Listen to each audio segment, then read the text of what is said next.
Hey folks, Matt Easton here, Schola Gladiatoria. So here's one of the antique world's favourite swords, the 1796 light cavalry sabre. And I tell you, us dealers literally can't procure enough of these to supply the demand. And in fact, of course, because there is a limited number of these in the world and there's no really good replicas of these, the fact is that the prices go up and up, because when you have an increasing demand, obviously that drives prices. So these things have gone up a lot in price, certainly since I started collecting antique swords over 20 years ago.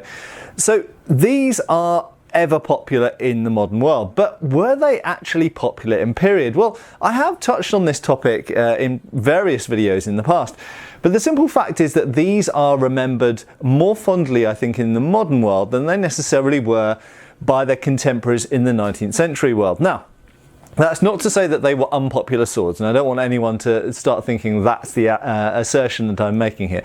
They weren't. It does seem that these were pretty damn popular. First of all, these were introduced into the British Army, British cavalry, specifically for light cavalry. This is the troopers version. Obviously there are officers versions, which are generally speaking more fancy and very often better made, although not always, because these were government tested, government approved. So the British Army weapons, although they were made by a variety of different manufacturers, were supposed to be of very good quality and were proved and tested, warranted before they were accepted into regiments.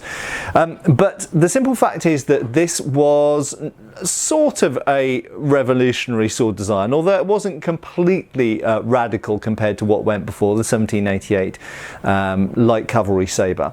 But this came in and it was designed by John Gaspard Le Marchant, who I've talked about many times in the past, and was in conjunction with Osborne, and this was a relatively new design in that it is a shorter sword than what went before, overall, generally speaking, so it's usually around a 33-inch blade. The sword which went before this usually, not always, some examples have the same length blade as that, but most examples are more like about 35 inches. So it was shortened, it was broadened at the tip to give this very characteristic snub-nosed kind of almost stubby look, actually. You might even consider, we're kind of used to this and we like I think the kind of brutal, kind of choppy look of it, but actually in its time, this might have been viewed as a little bit kind of crude looking, in fact. And of course, because of this hatchet point, which, as I've spoken about in the past, does give you greater cutting ability near the tip, you are reducing the thrusting ability, especially when it's married with this greater curve, and that's the other thing that was introduced, this slightly greater curve than the previous model. And this characteristic style of hilt with this kicked out guard here. Now, I'm not going to dwell overly on its design. I've touched on that in the past, and I'm sure I'll talk about it more in detail in the future. But the simple fact was that this was introduced and was pretty well received. But I don't think it was as revolutionary as it's sometimes painted to be. It wasn't, in use, if you're actually using one of these on horseback, compared to the previous 1788. And interestingly, in John Gaspard Le Marchant's actual cavalry sword manual, it actually shows the previous model of sword, because these hadn't been issued yet. So if you're actually sat on horseback and you're actually, whether you're training, going through the drills and learning all the guards and the cuts, or whether you're cutting cabbages on poles as they used to do, other fruit, which was a standard part of military training exercise at that time, or if you are actually using the thing in battle, is there really a big difference between this and the 1788 that went before?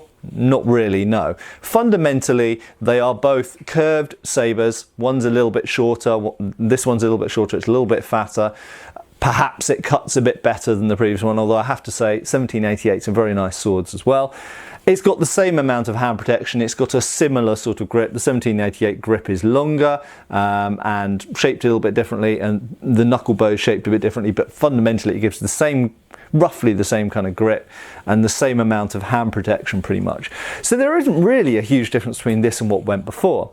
There is a bigger difference between what came after this, which was the 1822 pattern, which again I've looked at in previous videos. And that was really a departure, and it moved to, this is a later Victorian officer's version, but it gives you the general idea. It's generally a straighter blade. It's not a straight blade, but it's only very slightly curved. curved, with a so-called spear point, okay, so double-edged point. This is the 1845 Wilkinson style blade, but it's very, very similar to the 1821 light cavalry blade that came in. And it's got a 3-bar hilt, so it's slightly more protective. But actually in use, is there very much difference? Well, certainly more than between the 1796 and the 1788.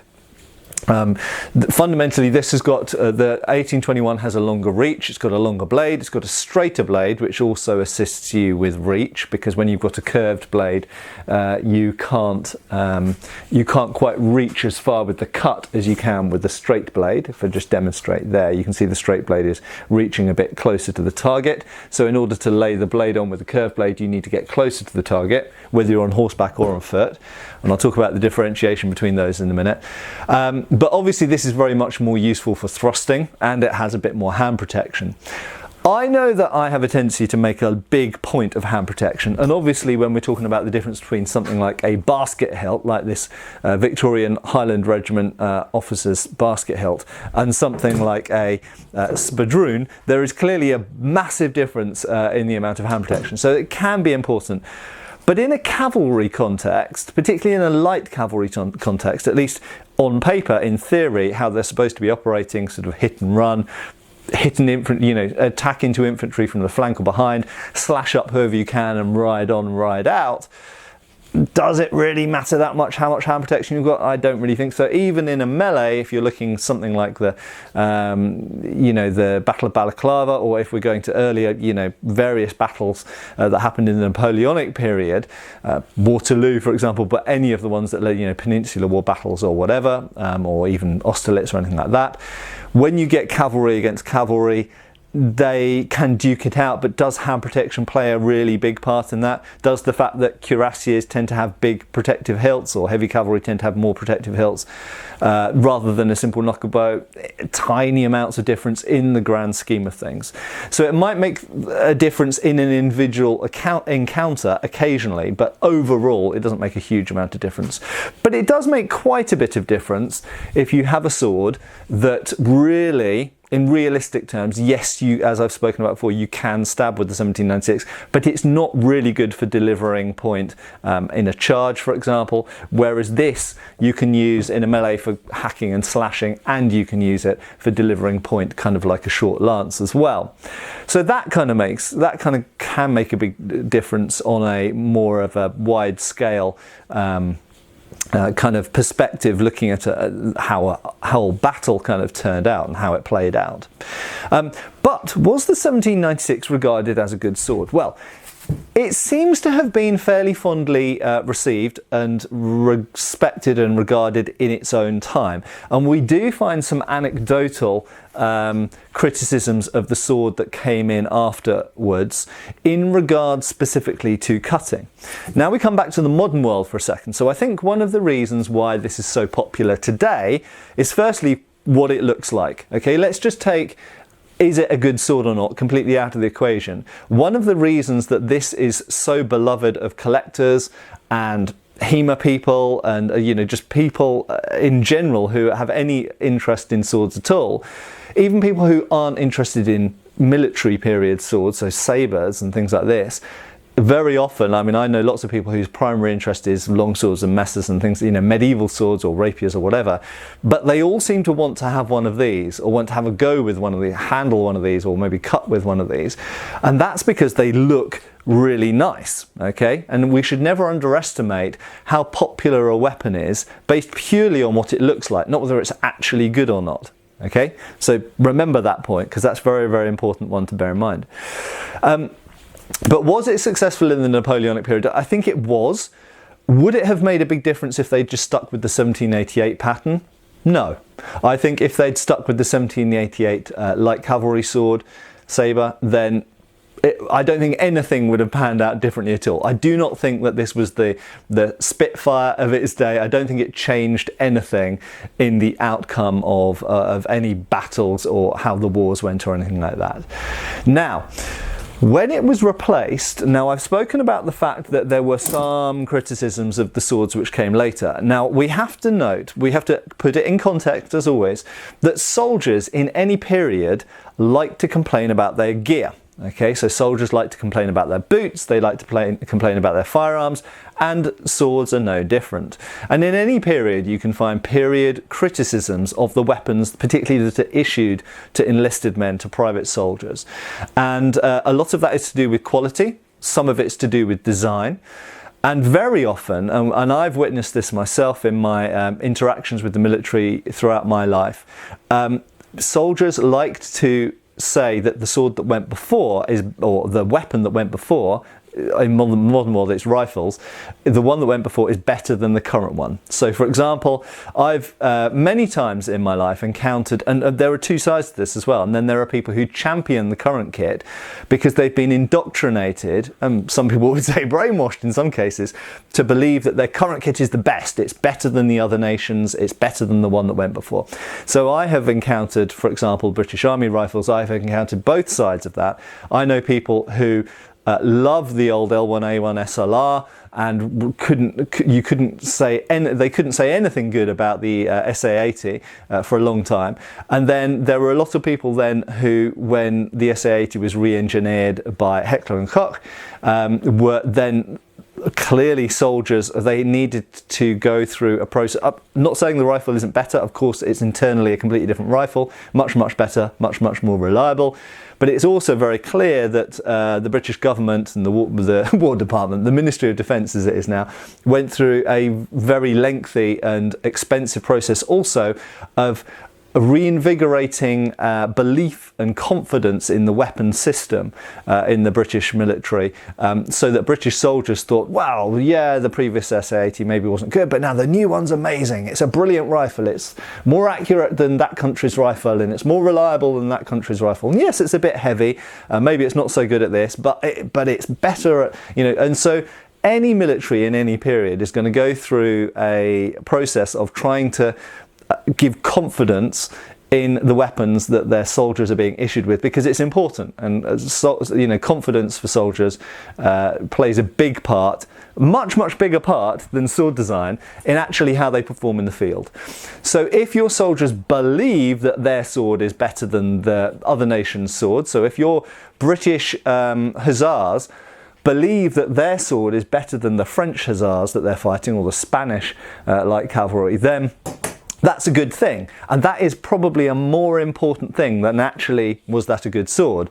It's more important that they believe it's a better sword. Okay, so in the Victorian period, we see both sides of it. We see some people who say, oh, you know, the latest model of sword, the 1853, the grip's a little bit round or it's a little bit long. Oh, the guard, why don't we have a symmetrical guard? Why do we have asymmetrical guards? Because it means it twists a bit in the cut. And oh, why do we have these steel scabbards? Because they tend to blunt the edge. Yeah, but they've got wooden liners in them now. Yeah, well, we're still going to complain about the scabbards because I can't cut very well, so I'm going to complain. And you know, we don't sharpen our swords as well as the dervishes we're fighting, or the people in Afghanistan, so, you know, well, we should sharpen the swords. So people are always going to complain about things, and justifiably in a lot of cases. But then you do see the flip side of the coin, and you do see, and this is the thing which I think gets overlooked often by people who can only sing the praises of the British 1796 light cavalry sabre, you do see actually a lot of criticism of this sword by people, by Victorians, who were now using this type of sword. And they refer to this as the old crooked sabre, and they say it's incapable of thrusting, it's incapable of giving point, and it's got no real hand protection, and it's not long enough, and all of these kind of, you know, any criticism you could think of about it, really. And it's not to say that these aren't fair criticisms, and I've illuminated, you know, I've elaborated on some of these in previous videos. But the fact is that if we look at the generations who come directly after the generations who used this sword, in fact, we don't see them extolling the virtues of this sword like universally, or even the majority of the time. We actually see this as being seen as an old-fashioned sword that has very much been superseded by better, newer designs that are more maybe capable of fulfilling different roles, and, you know, generally they're a little bit longer, they're a little bit better at delivering point, they've got a little bit more hand protection, this kind of thing. So to sum up, basically, was this one of the greatest swords ever invented, ever designed? No, probably not. Is it hugely popular today because of the way it looks and the fact that it makes nice cutter? Yes, it is. Was it poorly received in its time? Was it regarded as a bad sword? By no means, no. It was regarded as a perfectly good sword for the purpose, with some issues, with some notes of things that could be improved in the future, some of which were, some of which probably weren't.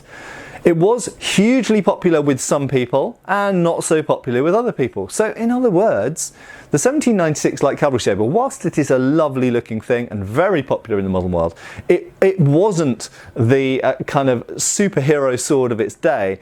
It was a sword that was popular for a time, and indeed, I should mention, was emulated. So this is an infantry officers or rifles officers version, essentially based on the 1796. It did inspire lots of other swords in the day. And we have to remember, things that look cool to us some of the time looked cool to them. Not always, fashions change, but it's very clear that people who weren't in the light cavalry sometimes wanted to emulate that sword and the fashions and everything else for various reasons.